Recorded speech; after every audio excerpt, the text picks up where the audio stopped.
어서오세요. 국어의 모든 것 나란마사입니다.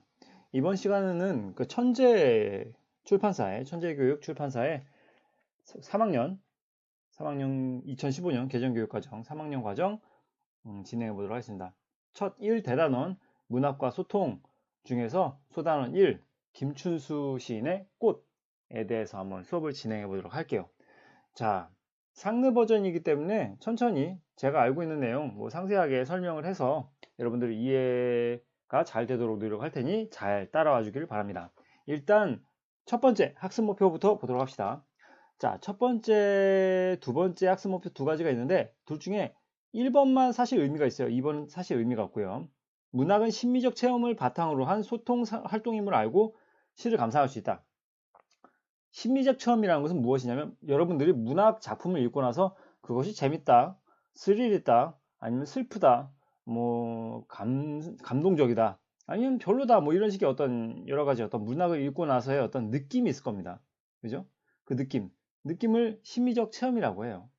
그거 내용적인 측면에서나 표현적인 측면에서 느꼈던 느낌, 그것을 심리적 체험이라고 하는데 그것을 바탕으로 한 소통 활동이라는 얘기입니다. 사실 이 소통 활동이라는 것이 왜 소통 활동이냐 하면 이것은 작가와 그 다음에 독자 사이에 대화가 이루어진다고 볼 수가 있는 거거든요. 그죠? 왜냐하면 자, 작가는 독자에게 자신의 어떤 주제의식을 갖고 있었는데 그것을 글을 통해서 독자에게 전달하는 것입니다. 텍스트.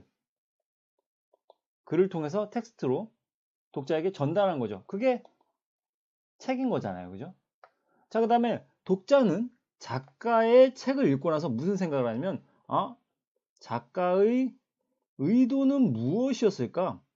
그러니까 전달하고자 하는 바는 무엇이지? 라고 생각을 하면서 작가의 의도를 파악하기 위해서 열심히 노력하면서 책을 읽습니다. 이로 인해서 이 작가와 독자 간의 대화가 이루어진다고 볼 수 있는 거예요. 크게 보자면, 네. 물론 작가가 독자와 직접적으로 만나서 하는 대화도 있겠지만은 일반적으로는 작가가 책을 통해서 독자에게 메시지를 전하죠. 메시지. 그 메시지를 독자는 작가의 의도를 읽습니다. 때문에 작가와 독자가 서로 소통하는 활동이라고 볼 수가 있다는 것이죠. 그래서 이 내용을 좀 중심으로 해서 수업을 좀 진행해 보도록 하겠습니다. 자, 그러면 바로 본문 들어가 보도록 할게요. 김춘수 시인의 꽃 아주 많이 한국인들, 그러니까 우리나라 사람들에게 상당히 많이 애송이 되고 있는 시라고 볼 수가 있겠죠. 그죠? 자, 들어가겠습니다. 첫 번째 주부터 한번 보도록 합시다. 내가 그의 이름을 불러주기 전에는 그는 다만 하나의 몸짓에 지나지 않았다. 다시 말하자면 내가 그 사람의 이름을 불러주기 전에는 그 사람은 사실 별거 아니었다는 얘기입니다. 하나의 몸짓에 지나지 않았다. 여기서 우리가 집중해야 될 포인트는 무엇이냐면 사실 그 자습서에서는 나오지 않았던 내용인데 무엇에 지나지 않았다라는 말로 인해서 이 하나의 몸짓이라는 말이 이게 무의미한 존재라는 말로 해석될 수 있어요. 이것 때문에 무슨 얘기인지 알겠어요? 왜냐면 내가 그의 이름을 불러주기 전에 그는 다만 하나의 몸짓에 지나지 않았다. 지나지 않았다 때문에 이게 좀 얘가 좀 이상해진 게 아니라 좀 약간 의미가 가벼워지는 거거든요. 그는 하나의 몸짓으로 나에게 다가왔다.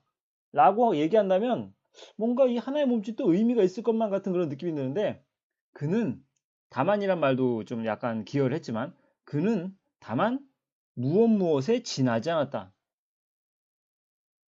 무엇에 지나지 않았다는 것은 사실 별거 아니다. 라는 의미로 많이 쓰이잖아요. 그죠? 그래서 이 지나지 않았다 때문에 하나의 몸짓이라는 그 말의 내용이 무의미한 존재라는 걸 생각을 하게끔 해줍니다. 우리에게.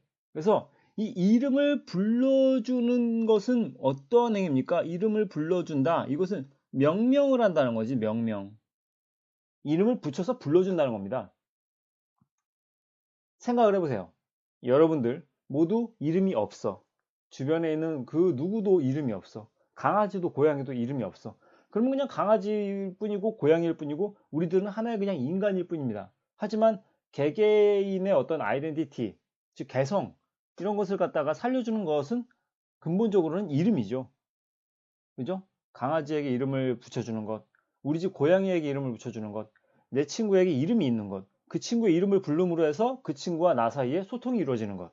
그죠? 그래서 명명을 하기 전에, 이름을 붙여서 불러주기 전엔 사실 그 대상은 하나의 몸짓에 무의미한 존재에 지나지 않았다라는 거죠. 됐죠? 그래서 조금 더 들어간다면, 깊게 들어간다면, 여기서 이 나라는 사람은 바로 인식의 주체가 되는 겁니다. 주체. 누가 인식을 하냐 그거죠. 내가 그를 인식한다는 거죠. 내가 인식하는 거잖아요. 인식의 주체. 그러면 그는 뭡니까? 인식의 대상이 되는 겁니다. 알겠죠? 이걸 그림으로 표현하자면 이렇게 볼 수 있어요. 잠깐만요. 자, 이렇게 나가 있고 그가 있죠. 그래서 이 나란 사람은 인식의 주체가 되는 것이고 누구를 인식하느냐? 그를 인식하는 거죠. 그래서 잠시만요. 이렇게 자꾸 마음대로 인식의 대상이 되는 거죠. 입을 꽉 다물고 있는 걸로 봐서는 누구야? 라고 부르진 않았어요. 그죠? 때문에 그는 그냥 무의미한 존재, 여러 사람들 중에 그냥 하나에 불과했다. 그냥 스쳐 지나가는 사람에 지나지 않았다. 라고 생각할 수가 있습니다. 그래서 요 밑에 부분에는 이렇게 한번 써줄게요. 자, 이렇게 그를 인식하기 전이라고 쓸게요. 내가 그의 이름을 불러주기 전, 그러니까 그를 인식하기 전에는 그는 무의미한 존재에 지나지 않았다. 라고 해석하면 될 것 같습니다. 그래서 이 이름을 붙여준다는 행위는 무슨 얘기냐면, 자, 얘가 이름을 붙여준다는 것은 의미를 인식하는 행위거든요. 무슨 말인지 알겠죠? 이름을 붙여준다는 것은, 이거는 그런 기능으로 쓰이는 어떤 물건이구나. 그러니까 만약에 컴퓨터라고 한다면 컴퓨터라는 그 의미를 인식하는 행위입니다. 이름을 붙인 순간. 그죠? 공, 연필, 다 어떤 어떤 이름이 있잖아요. 그죠? 그 각각의 의미를 가진, 인식하는 어떤 이름을 갖다가 명명한다는 것은 의미를 내가 인식하겠다는 행위인 겁니다. 나는 이 대상으로서, 물건으로서, 혹은 사람으로서 이 존재의 의미를 인식할 거야. 라는 의미로 이름을 붙여서 부르는 겁니다. 그죠? 자, 그 다음에 이것은 또 다시 말하자면 무엇을 얘기하냐면 이것은 특별히 나에게 의미 있는 존재로 받아들인다는 거예요.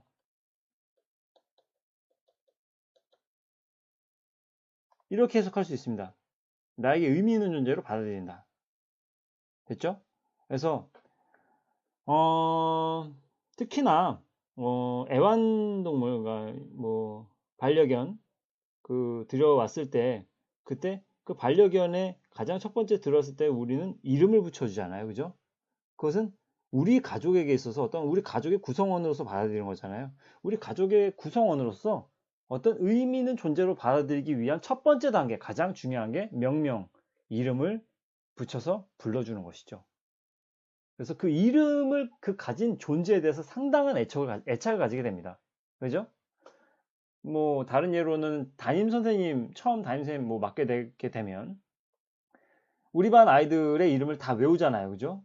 그리고 그 친구의 이름을 갖다 부르는 게 더 좋지, 어이, 거기, 이렇게 부르면, 좋지는 않습니다. 그죠? 그냥 부르나 보다 하는데, 이름을 불러준 순간, 사실, 듣는 사람은 기분이 좋아요. 예. 그래서, 이름을 불러준다는 행위는 상당히 중요한 행위라는 걸, 의미를 인식하는 행위이자, 나에게 의미 있는 존재를 받아들이는 행위라는 점을 알아두면 좋겠습니다. 자, 그 다음에 두 번째는, 내가 그의 이름을 불러주었을 때, 이제 명명을 통해서 이름을 불러주었을 때 이제 바뀌는 거죠. 사실 얘는 그를 인식하기 전인데 이제 그를 인식한 후라고 볼 수 있겠죠. 그죠? 이것도 써줄게요. 인식하였을 때 그는 나에게로 와서 무엇이 되었다? 꽃이 되었다. 이 꽃이라는 단어가 상당히 중요한 겁니다. 자, 이 꽃이라는 소재가 왜 중요하냐면, 그러니까 그 의미를 찾게 되거든요. 무엇을 통해서? 이름의 명명, 그러니까 이름을 불러줌으로 해서 그 존재감을 갖게 된, 의미를 갖게 된 존재라고 볼 수 있겠죠. 그러니까 쉽게 말하면 얘는 의미 있는 존재예요. 여기다 써줄게요. 의미 있는 존재. 다시 쓸게요.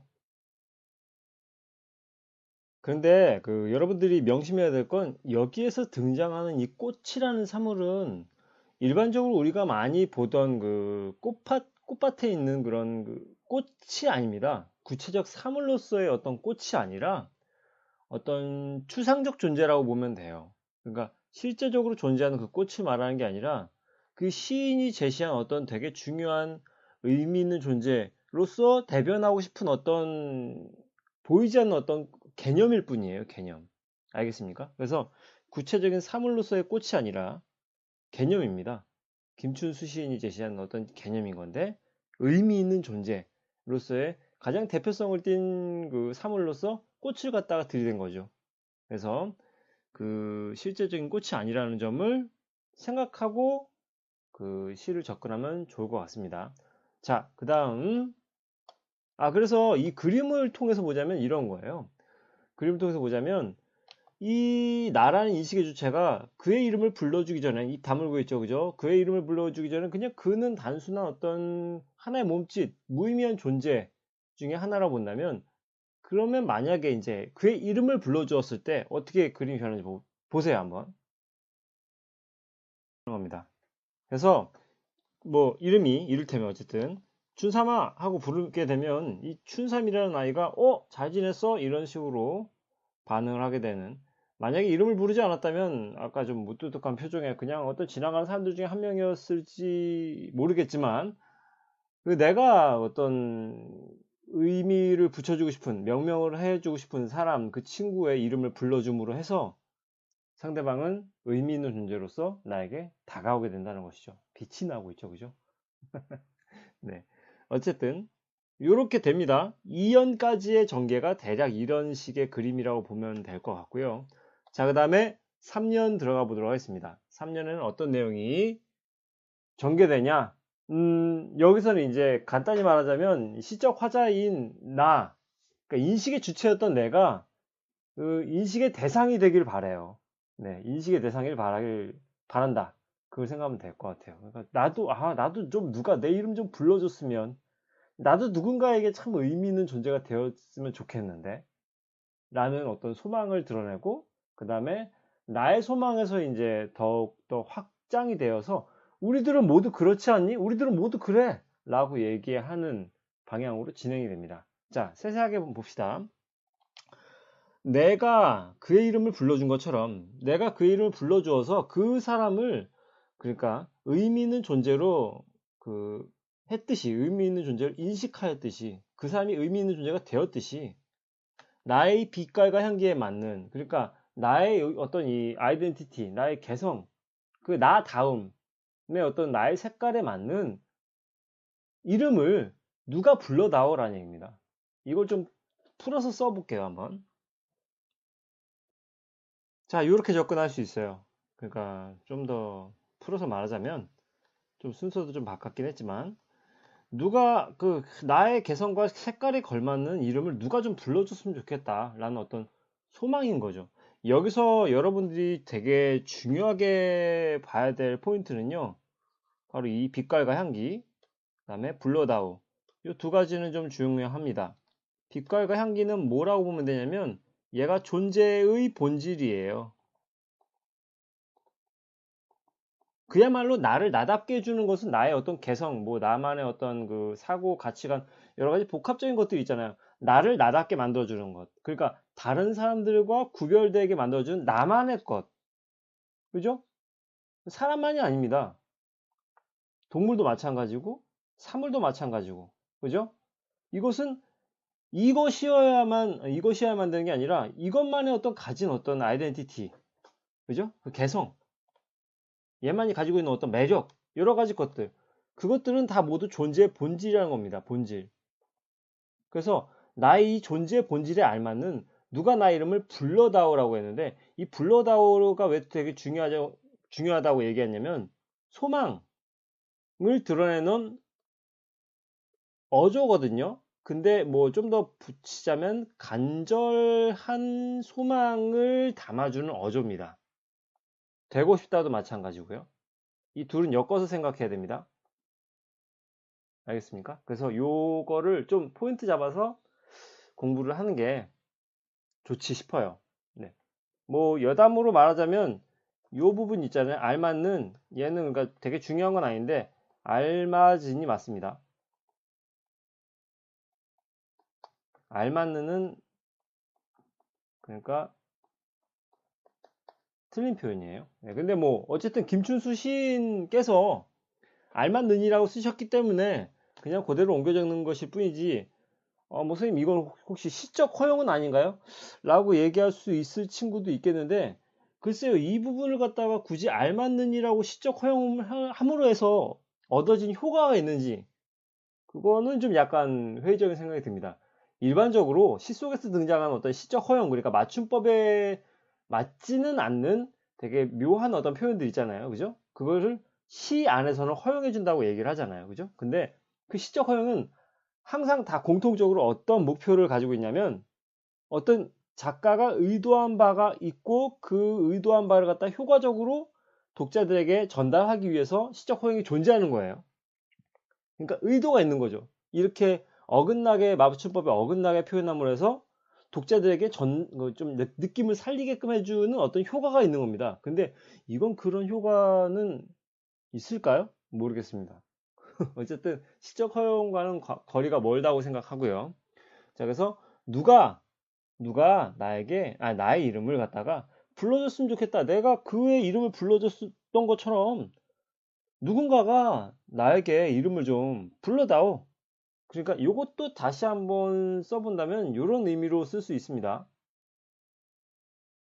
이렇게 접근해 볼 수 있겠죠? 누군가에게 존재 가치를 인정받고 싶다. 누가 나의 이름을 불러다오. 누군가가 나의 이름을 불러다오. 그랬으면 좋겠다. 그러면 누군가 중에 하나인 그에게로 가서 나도 그의 꽃이 되고 싶다. 근데 그 아까 위에 써봤지만은 인식의 대상인 그 다음에 인식의 주체였던 나, 이게 이제 바뀝니다. 주객전도라고 해야 될까요? 일단은 바뀝니다. 그가 이제 인식의 뭐가 될까요? 그에게 나도 꽃이 되고 싶다는 거잖아요. 그러면 그가 나를 꽃으로 느끼게끔 하고 싶다는 건데, 그럼 꽃이라고 생각하는 주체, 생각하는 그 사람이 누구야? 바로 그죠. 그러니까 인식의 주체가 되는 겁니다. 그 다음에 나는 인식의 대상이 되는 것이죠. 아까는 주체였었는데 대상으로 바뀌었고, 그 다음에 그는 인식의 대상이었는데 주체로 바뀌었습니다. 그죠? 뭐 어쨌든 뭐 이게 바뀌었다는 것이 되게 중요한 건 아닌데, 인식의 주체가 누구고 대상이 누군지는 좀 구분해서 좀 알아둘 필요가 있어요. 그래서 그의 꽃이 되고 싶다 라고 얘기했는데, 이것 또한 같은 얘기입니다. 누군가에게 존재 가치를 인정받고 싶다. 됐죠? 자, 그 다음에 사연 보겠습니다.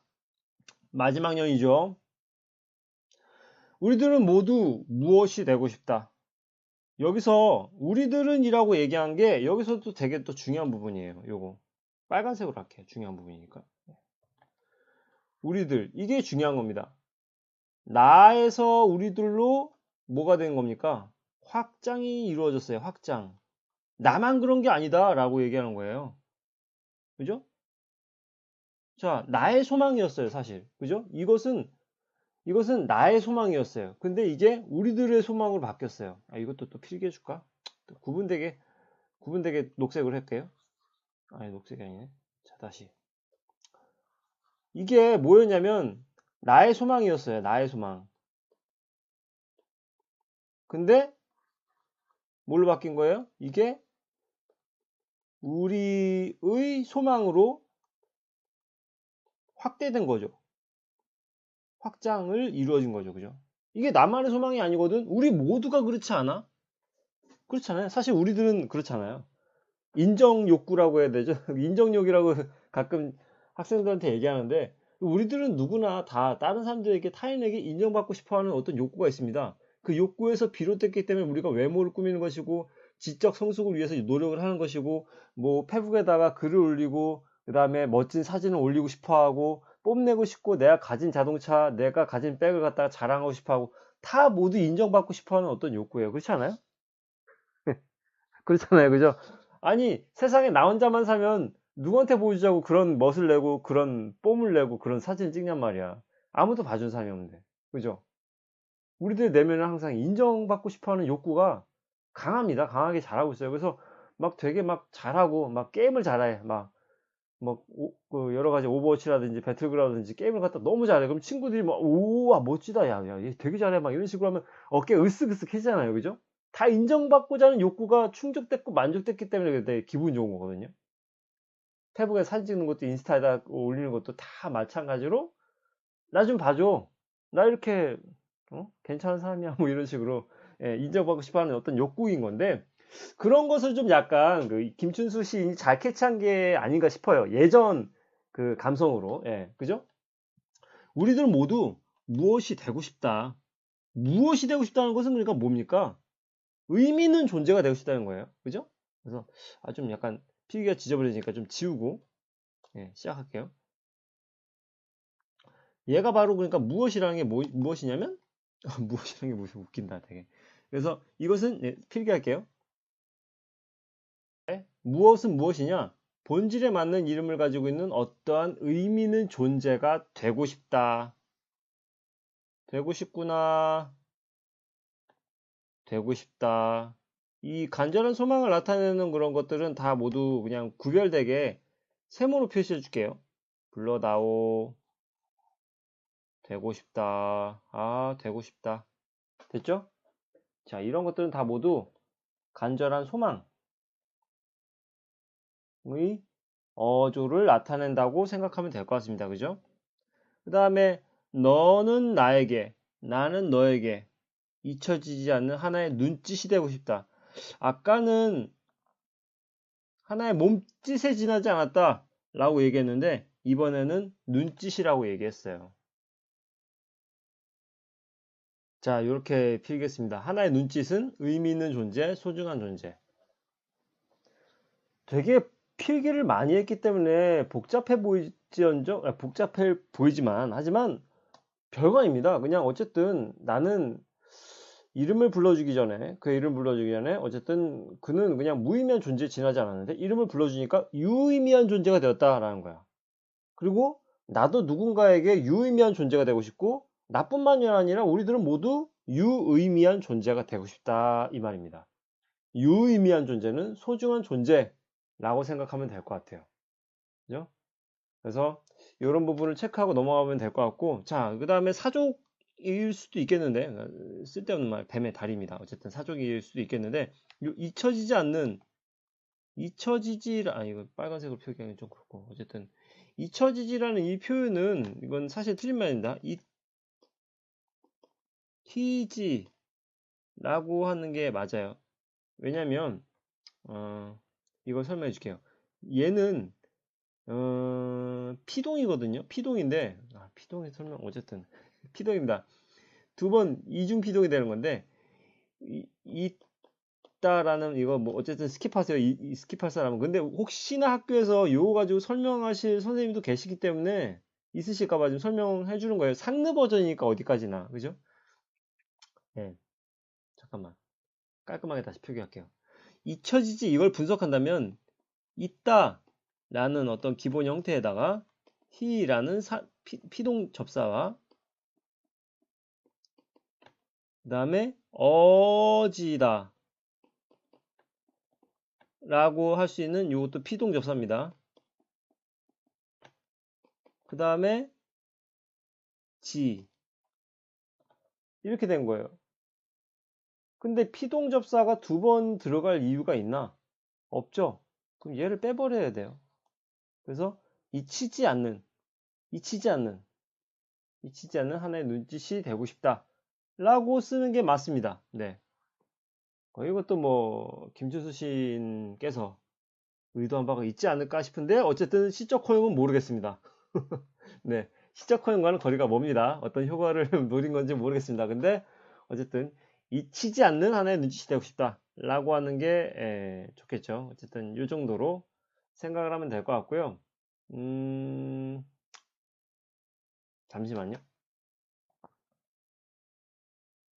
자, 이거를 한번 설명해 줄게요. 이거는 선생님이 많이 참고하는 사이트, 이완근 이학준의 희망의 문학이라는 사이트가 있는데 참 좋은 사이트거든요. 거기에, 뭐 지금 선생님이 강의하는 내용도 거기를 많이 참고로 하고 있는데, 거기서 나온 어떤 연시와 관념시로서의 어떤 꽃에 대한 해석이라는 제목의 표가 있는데, 한번 그려볼게요. 한번 써볼게요. 그러니까 한번 보세요.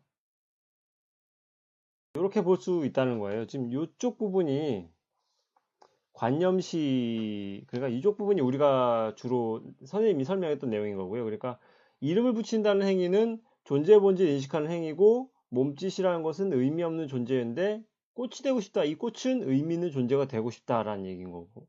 그래서 주제는 존재 본질과 의미의 탐구라고 볼 수가 있겠는데, 이걸 만약에 연시로 본다면, 사랑을 노래하는 시로 본다면 의미가 좀 약간 이렇게 해석될 수 있다는 거예요. 이름을 붙여서 부른다는 그 행위는 연인에게 관심을 갖고 사랑하는 행위라고 볼 수가 있는 것이고요. 그 다음에 하나의 몸짓에 지나지 않았다. 그냥 많은 사람들 중에 한 사람에 불과했다라고 얘기를 할 수 있는 거고요. 근데 그런 나에게로 와서 꽃이 되었다. 누군가에게 나도 꽃이 되고 싶다. 사랑하는 사람이 되고 싶고 사랑하는 사람이 되었다. 라고 해석할 수 있겠죠. 때문에 주제는 자연스럽게 아름다운 사랑을 추구하는 시로 바뀔 수가 있다는 거예요. 네. 이런 식의 해석도 괜찮죠. 그죠? 자, 대충 어쨌든 여기 김추수의 꽃에 대한 내용은 다 설명했고요. 그러면 이제 핵심 정리 한번 해보도록 하겠습니다. 네. 됐습니다. 자, 갈래는 현대시입니다. 그러니까 시기상으로 보자면 현대시라는 얘기입니다. 아주 옛날 쓰여진 건 아니고요. 그 다음에 자유시, 형식상의 제약이 없다는 얘기입니다. 서정시, 거꾸로 읽으면 정서를 담은 시라는 얘기입니다. 주제, 서로의 존재를 인식하고 서로에게 의미 있는 존재가 되기를 소망한다. 그 다음에 특징, 간절한 어조가 포인트라고 했습니다. 되고 싶다, 불러다오, 이런 식의 간절한 어조가 소망을 드러내는 부분. 그 다음에 의미 있는 존재를 꽃으로 상징했다는 부분. 이 두 부분은 중요한 내용이죠. 간절한 어조, 꽃이라는 어떤 시어의 의미 알아두면 좋을 것 같습니다. 네. 요 정도까지 하면 될 것 같고요. 네. 어떻게 첫 스타트를 지금 천재로 한번 시작을 해봤는데, 네. 좋은 강의가 되었는지 모르겠습니다. 여러분들 항상 강의 듣느라 수고 많았고, 다음 강의에 또 돌아오도록 하겠습니다. 네. 항상 평안 가득하길 기원합니다. 감사합니다.